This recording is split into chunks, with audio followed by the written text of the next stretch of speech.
এটা করতে হবে, বুঝতে পেরেছি? না করলে ওর গায়ে টাইট হবে। ঠিকই। ও হাত কাটা গেঞ্জি।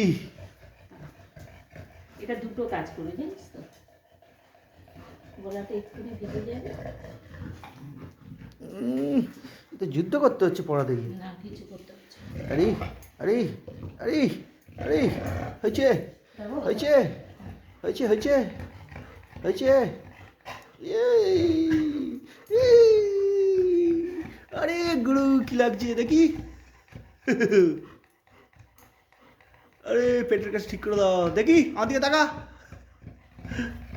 দেখ, বসো, সিট সিট। Sit sit. ও দড়িটা, ও কি লাগছে, পুরো হিরো। ও ভালো করে নিয়ে নাও, ভালো করে নিয়ে নাও। দড়িটা ভিতরে ঢুকিয়ে দাও, নাহলে মুখ দিয়ে এই ছোটো লোকটা টানবে, নাহলে কেটে দাও। না কাটা কিছু দেবো না। ভালো করে ঢুকিয়ে দাও, নাহলে এই ভদ্রলোক টানবে। বিকাশটা শোও না বাবা, বিকাশটা তুমি শোও তো। না না ঠিক আছে, না পড়ে না কে বলেছে পড়ে না? কে পড়ে না বলেছে, কে পড়ে না বলেছে? কত ভালো ছেলে।